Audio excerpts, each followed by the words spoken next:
everyone, this is Edith with ELMPhotographyID. Back at you with another editing tutorial, and I was actually requested to do a senior girl photo.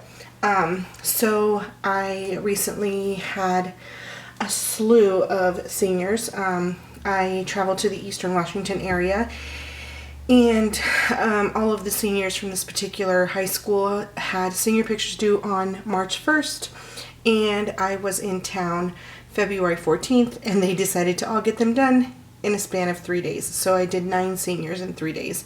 So this is one of them. This is a girl. I shot this with my Mark III at f2.2, 1/1600 ISO 100 with my 85mm, which is my go-to lens. I absolutely adore my 85mm. I am again using my Mark III to film this video because the autofocus on my 70D was really loud and really disruptive. So unless I wanted to just do like a quick edit with voiceover or no instruction at all, I just figured I would do this again, and I'm using my Sigma 24-70 lens to film this video. So hopefully it's a little bit better. It is also night, so I don't know how the screen is going to look on camera. So I guess we will see. Alright, so as you can see, I am in Adobe Camera Raw, and there's just a couple of things I wanted to fix here. This is a really nice and tight pose, and I like these because I love doing retouch. As mentioned in my boudoir client, I did makeup for this session, so I am aware of the flaws that need to be made, but super crisp, clean image. You can see the focus fell on this eye here.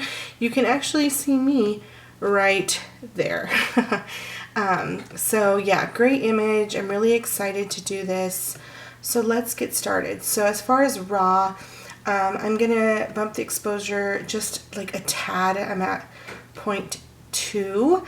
I'm going to bring the highlights down because I've mentioned before I like really dark contrasty images. I'm gonna bring the shadows up just a bit, and then again adjust my exposure just a little bit. There's no real color corrections I need to make. Maybe drown the oranges just a little bit. Other than that, there's no real chromatic aberration or anything. This was shot right at golden hour, so you can see the beautiful sun hitting her hair, her golden hair. Absolutely gorgeous.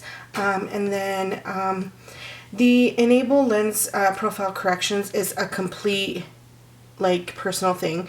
So I kind of like the vignetting that it gives in this image because again, I like dark images, so I'm not going to have that clicked, and I'm going to go ahead and open image. Okay, so the first thing I start with is always retouch. So I'm going to zoom in nice and close here, and I'm going to start with the spot healing brush tool.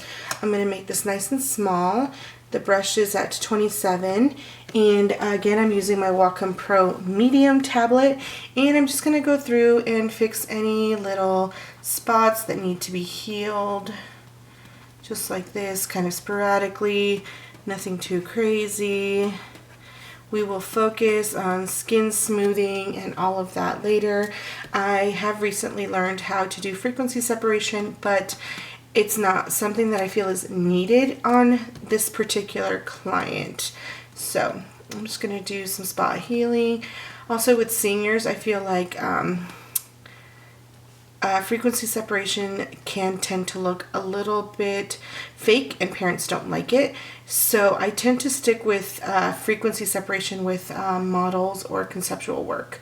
So I'm just removing some stray hairs here that were on her forehead, and I will do the same thing around her eyebrows because she did have some stray little hairs here that I didn't want to pluck. So I'm just gonna take this lightly, just remove those little hairs. Just little fixes. There's another little one right here.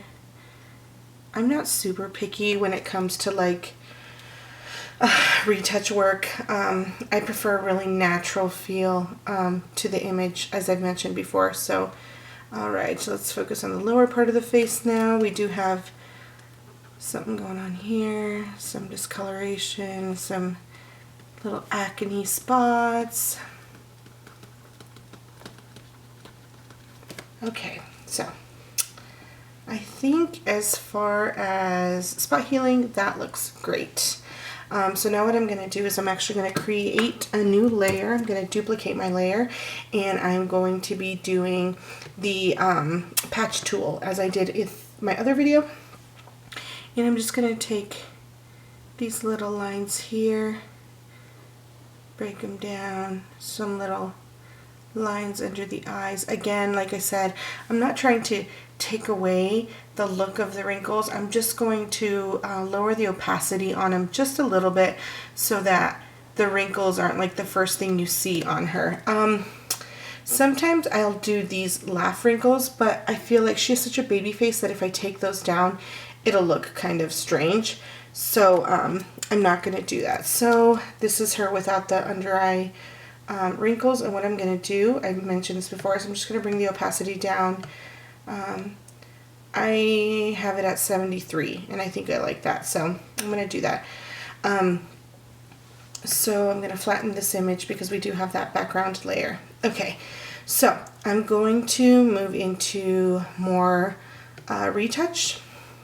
I'm going to get a nice small brush here. I'm going to use the 3 Nails retouch.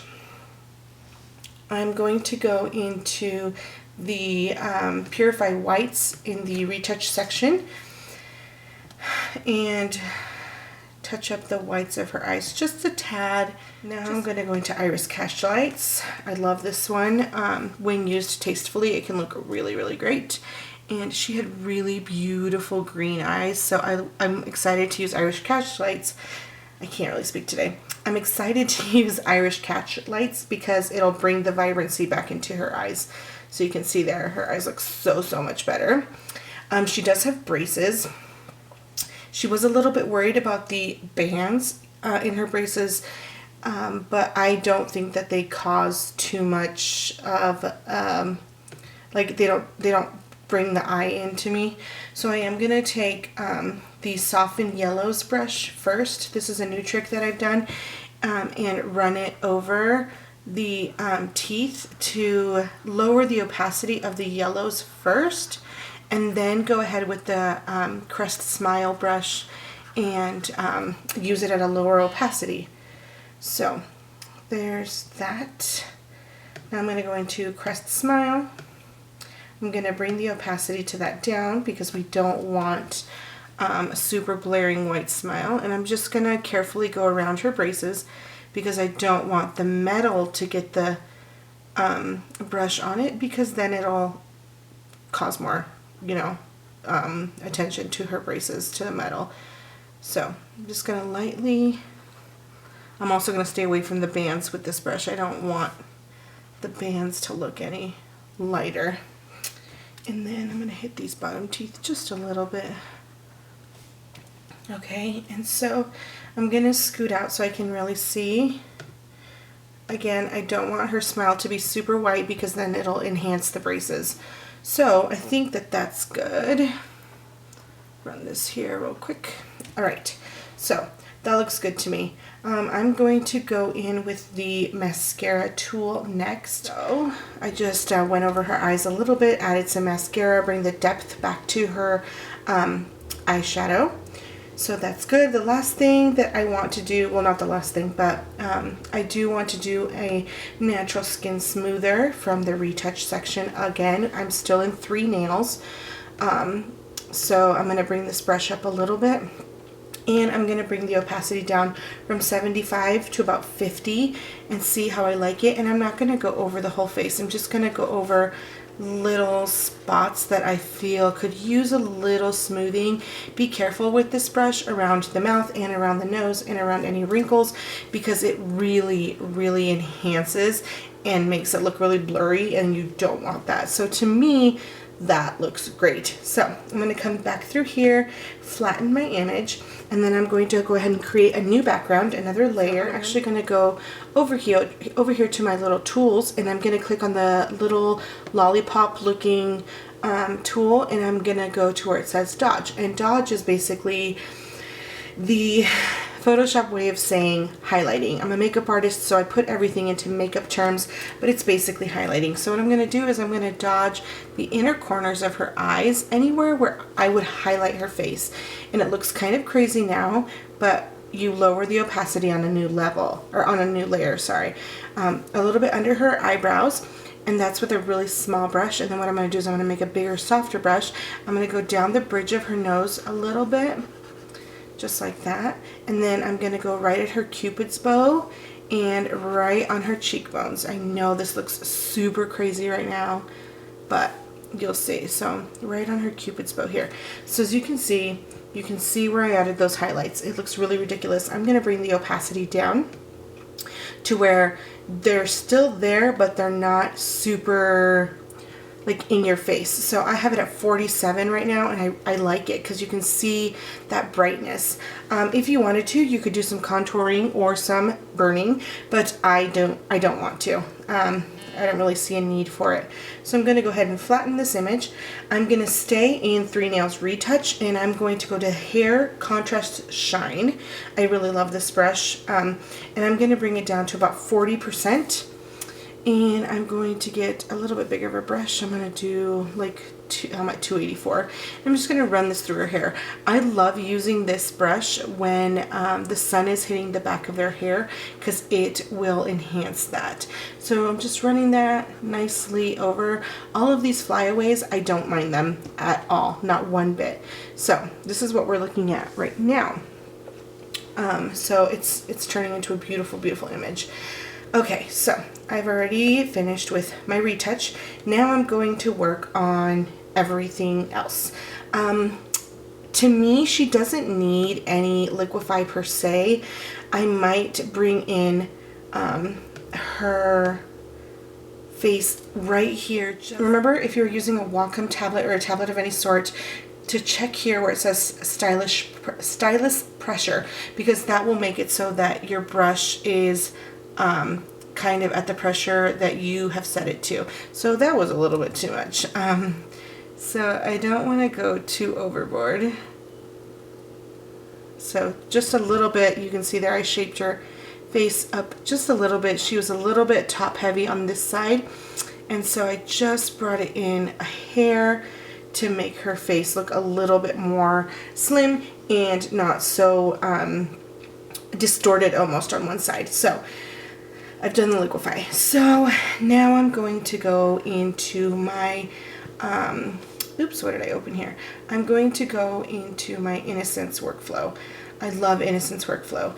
Sometimes I'll use the color bases, but for today I'm not. Those are like my easy way out almost, like the way that I would do like really fast edits.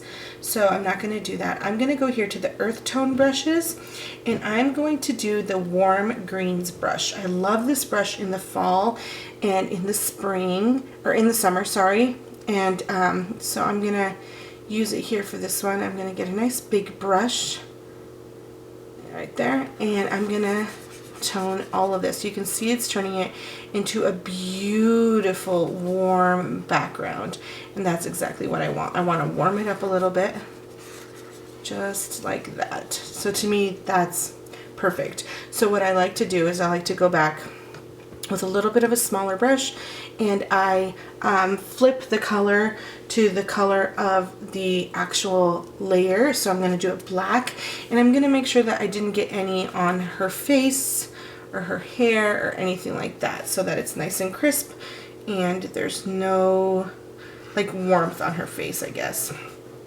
Okay, so I really like that. Okay, so the next thing I'm going to do is I'm going to click the Moody brush. I really like this brush. You have to use it at a super low opacity. So I'm going to bring it down to 28. And then I'm going to get a nice big brush here. And I'm going to do this on the background as well. And so I'm just going to take this, and all this is doing is adding darkness to that background image. And since I want to enhance the fact that this is golden hour, I am making the backdrop a lot darker. Okay, so next thing I'm going to do is I I like to play around with like the movable lights and stuff. This one is in Vivid Amber, and I kind of like that. So you can see there, I just kind of place it wherever the sun actually is. I never just throw a sun flare or a movable color anywhere. I really make sure that it's where the sun was actually.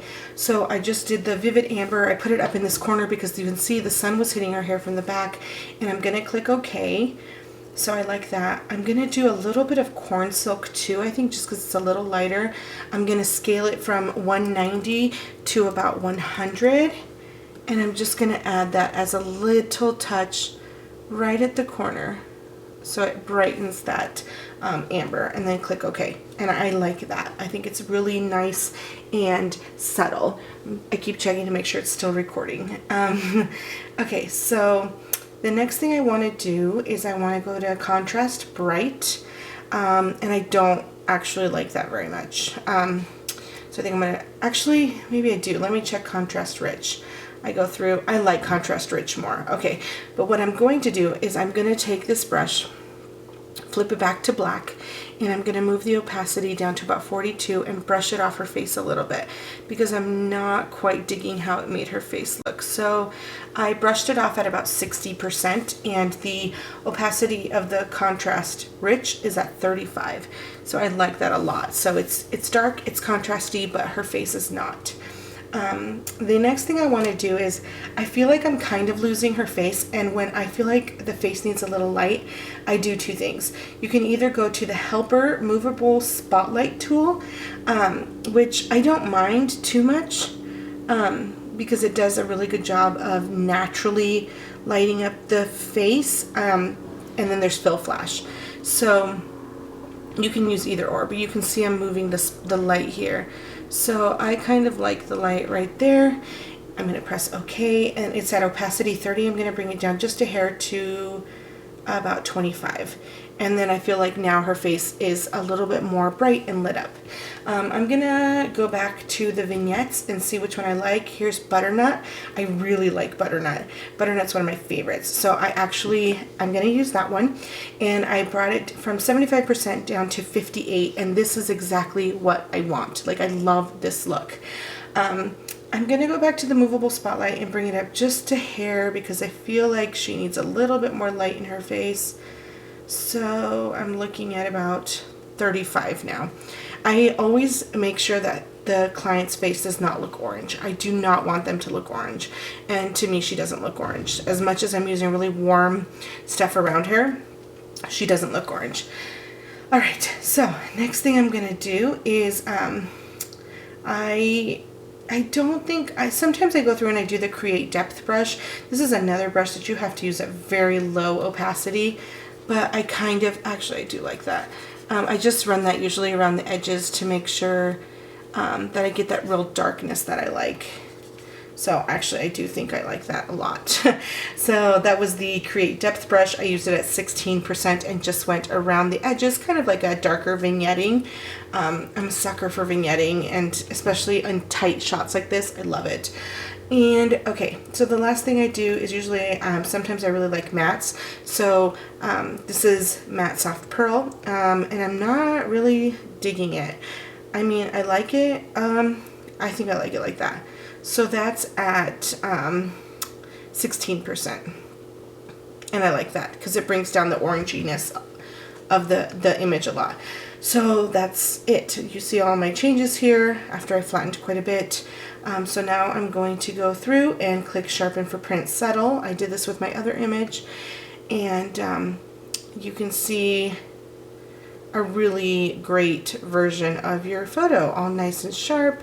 And I actually don't mind that sharpness. That's really beautiful, especially because I know the mom's going to want to print this really big, so I like this. I do save all my photos in Photoshop, like in actual Photoshop, and I do JPEG just to do like Facebook stuff, to upload to Facebook. So yeah, that's it. This is the final image. I wish I could find a way to do a before and after, but but I haven't really figured it out. So yeah, I hope you enjoyed this video. If you have any questions or comments, please feel free to leave them down below. I have my links for my Facebook, my website, and my Instagram down below. You can feel free to follow me and check out my work. And I will see you in the next video. Thanks. Bye.